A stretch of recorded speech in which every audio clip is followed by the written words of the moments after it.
వి gold trusted gold buyers తాకట్టులో ఉన్న బంగారాన్ని విడిపించి ఈ రోజు ఉన్న మార్కెట్ ధరకే కొనబడును.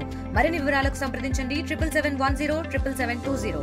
అనకాపల్లి జిల్లాలో ఉన్నటువంటి పర్వాడ ఫార్మాసిటీ, వసుధ ఫార్మా కంపెనీ, చాలా ఫార్మా కంపెనీల అనుభవం ఉన్నటువంటి ఒక దిగ్గజం.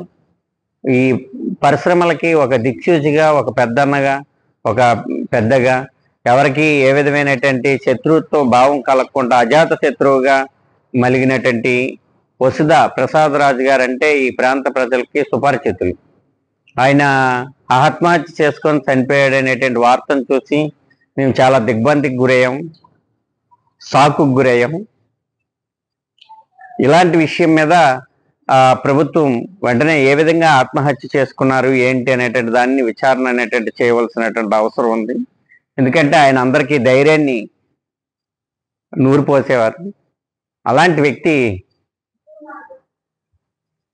చనిపోయారంటే చాలా బాధాకరమైనటువంటి విషయం. దీని మీద విచారణ చేయాలని కోరుతాం. పర్వాడ ఫార్మా, వసుధ ఫార్మా డైరెక్టర్ అయినటువంటి వెంకట సూర్య నారాయణ ప్రసాదరావు గారు నిన్న కోర్మన్పాలెం వద్ద ఆత్మహత్య చేసుకొని చనిపోవడం జరిగింది. వారి కుటుంబానికి మేము ప్రగాఢ సానుభూతి, సంతాపన తెలియజేస్తూ ఉన్నాం.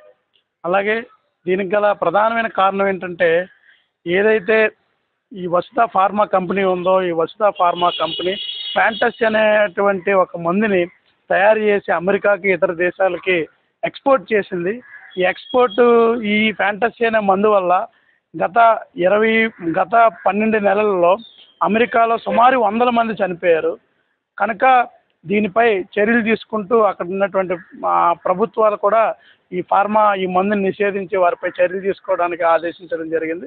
అలాగే ఏదైతే వసుధ ఫార్మా కంపెనీలో ఏదైతే నిధులు ఉన్నాయో ఆ నిధులు కూడా అక్రమంగా రియల్ ఎస్టేట్ వైపు మళ్లిస్తూ ఉన్నారని చెప్పేసి వాటిపై కూడా ఆదాయ పన్ను ఏదైతే ఉందో ఇన్కమ్ ట్యాక్స్ డిపార్ట్మెంట్ కూడా దాన్ని పరిశీలించడం జరిగింది. దాని రైడ్ కూడా చేయడం జరిగింది. వీటన్నిటి పరిస్థితుల నడుమ ఈ వ్యక్తి ఎవరైతే వెంకట సూర్య నారాయణరావు ప్రసాద్ గారు ఉన్నారో ఈయన ఆత్మహత్య చేసుకోవడం జరిగింది. ఆత్మహత్య చేసుకోవడం వాళ్ళ కుటుంబానికి ప్రగాఢమైన సానుభూతి తెలియజేస్తా ఉన్నాం, అందులో అనుమానం లేదు. అలాగే ఏదైతే ఈ ఘటన ఏదైతే ఉందో, ఫ్యాంటసీ అనేటువంటి అతి దుర్మార్గమైన, ప్రజలకు హాని కలిగించేటువంటి మందులు ఏదైతే తయారు చేస్తా ఉన్నాయి ఈ ఫార్మా కంపెనీలపై ఇక్కడ ప్రభుత్వాలు కూడా చర్యలు తీసుకోవాలి.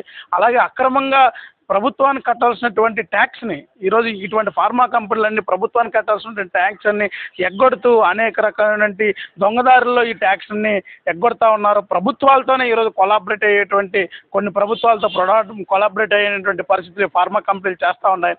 కనుక ఈ ఫార్మా కంపెనీలు ఏవైతే ఉన్నాయి, ఈ ఫార్మా కంపెనీలు తయారు చేసే ప్రతి మందుపై ప్రభుత్వం తనిఖీ చేసి ఆ నామ్స్ ప్రకారం చేస్తున్నారా లేదా, వాటి కెమికల్ని కరెక్ట్గా వేస్టేజ్ని డంపింగ్ చేస్తున్నారా లేదని తరచూ చెక్ చేయాలని చెప్పేసి మేము డిమాండ్ చేస్తూ ఉన్నాం. అలాగే వీళ్ళ ఆస్తులు ఏదైతే ఉన్నాయో, వీటి నుంచి ఆదాయం ఏదైతే ఉందో ఈ ఆదాయాన్ని కూడా ఎప్పటికప్పుడు ఇన్కమ్ ట్యాక్స్ కట్టే విధంగా ప్రభుత్వం చర్యలు తీసుకోవాలని చెప్పేసి మేము డిమాండ్ చేస్తూ ఉన్నాం. తెలుగులో ఫాస్టెస్ట్ న్యూస్ ఇప్పుడు కొత్త అవతారంలో 5 సెకండ్లోనే పూర్తి వార్తా సమాచారం మీ చేతిలో. సోషల్ మీడియా ట్రెండ్స్ మీ కళ్ళ ముందుకే live TV and voice search ఆప్షన్స్తో ఇప్పుడే డౌన్లోడ్ చేయండి. యాప్ లింక్ డిస్క్రిప్షన్లో ఉంది.